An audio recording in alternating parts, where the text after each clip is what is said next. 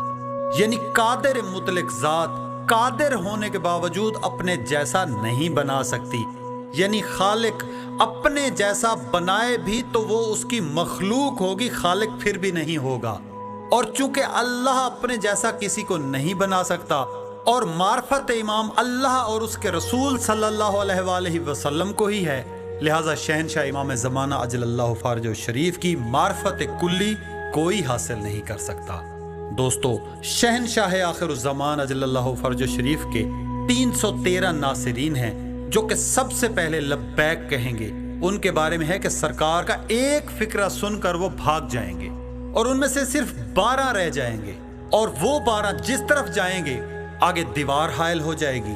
جب وہ واپس آئیں گے تو پھر سرکار اپنے کلام کی تعبیر فرمائیں گے، یعنی اتنے اعلیٰ مقام اور عہدے پر فائز افراد بھی ایک فقرہ برداشت نہ کر سکیں گے۔ اس کے بعد رشی جی ایک اور صفت بیان کرتے ہیں کہ وہ اجنبی زبان کے معلم ہوں گے۔ یعنی ایک توجیہ تو یہ ہے کہ جب یہ فرمایا گیا وہ 2000 BC کا دور ہے جب عربی زبان وجود میں ہی نہیں آئی تھی، اور دوسری بات یہ ہے کہ جب شہنشاہ امام زمانہ اجل اللہ فرج شریف پہلا خطبہ انشاء فرمائیں گے تو ہر شخص اپنی زبان میں سن اور سمجھ رہا ہوگا، یعنی ہر شخص اپنی زبان میں سمجھ رہا ہوگا، اور جس زبان میں وہ پاک کلمات ادا کیے جا رہے ہوں گے وہ اس دنیا کی کسی زبان میں سے نہیں ہوں گے۔ اب دیکھیں کہ کتب غیبت میں سرکار کی پہلی جائے ظہور کے بارے میں لکھا ہے کہ قریۃ القرہ سے ظہور پذیر ہوں گے، اور اس کے بارے میں ماہر بلدان یعنی شہروں کے جغرافیہ بنانے کے ماہر لوگوں نے بتایا کہ یمن کے صحراؤں میں ایک بستی ہے جس کا یہ نام ہے، اور وہاں تک کوئی نہیں پہنچ سکتا۔ اور ان کتب میں ایک حدیث معرفت نورانیہ کے نام سے ہے جو مولا مشکل کشا علیہ الصلوۃ والسلام جناب سلیمان کو فرما رہے ہیں کہ جب شہنشاہ آخر الزمان تشریف لائیں گے تو ظاہری حالت یہ ہوگی کہ لباس بوسیدہ ہوگا، ساتھ میں کچھ دمبے ہوں گے اور ہاتھ میں کھجور کے درخت کی چھڑی ہوگی۔ مکہ میں داخل ہوں گے، حرم کعبہ کے قریب آئیں گے تو ان دمبیوں کو چھوڑ دیں گے اور ایک درخت کے نیچے استراحت فرمائیں گے۔ اس وقت جناب جبرائیل علیہ السلام نازل ہوں گے اور سب سے پہلے شہنشاہ آخر الزمان اجل اللہ فرج شریف کی بیعت کریں گے۔ اس کے بعد فرمایا اے سلیمان، وہ سبز امامے والا تمہارا آخری امام ہوگا۔ اس کے بعد رشی جی مہاراج نے ایک اور صفت بیان کی، وہ آتم پرش مہادیو ہوں گے، سیرت ملکوتی کے حامل ہوں گے، روح مجسم ہوں گے۔ شہنشاہ امیر کائنات علیہ الصلوۃ والسلام کے ایک صحابی طارق بن شہاب نے سرکار کی بارگاہ میں سوال عرض کیا کہ آقا، شہنشاہ آخر الزمان اجل اللہ فرج شریف کی صفات کیا ہیں، ان کا مقام کیا ہے؟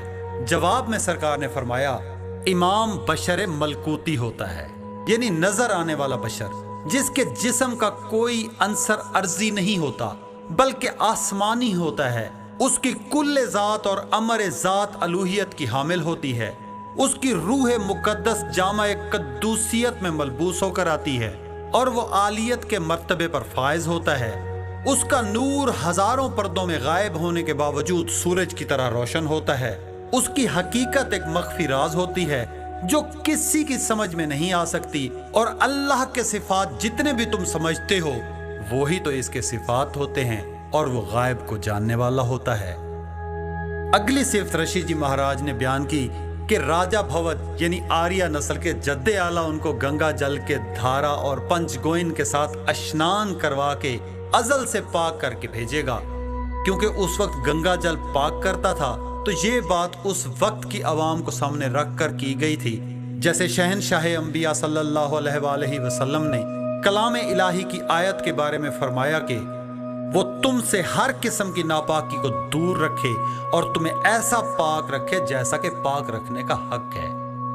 دوستو، ہم بہت ہی خوش نصیب ہیں کیونکہ ہم اپنی آنکھوں سے یہ سب کچھ دیکھنے والے ہیں، اور اس کے بعد ایک نہ ختم ہونے والا ابدی دور شروع ہونے والا ہے جس تک ابھی انسان کا تخیل بھی نہیں جا سکتا کہ وہ کیسا سہانا دور ہوگا۔ لوگ جس جنت کے لیے تڑپ رہے ہیں وہ تو شاید اس کے ایک کوچے کا نام ہو۔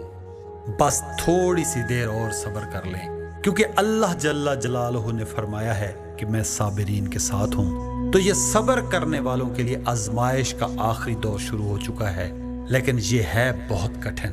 کامیاب وہی ہوگا جو دیر تک صبر کرے گا ہر دکھ تکلیف پر۔ ہاں، اس کے بعد چاہے دن کو رات کرنا یا رات کو دن کر دینا، جو چاہے کر دینا، پھر وہ اختیارات انسان کو ملیں گے جن تک ان کا وہم و گمان بھی نہ جا سکے۔ لیکن دوستو، یاد رکھو، جس کی پاک نالین کے صدقے میں یہ سب کچھ ملنے والا ہے، انہیں دعا کرنا نہ بھولنا۔ یا ربا محمد و آل محمد، صلی علی محمد و آل محمد وعجل فرج آل محمد۔ الہی آمین، الہی آمین، الہی آمین۔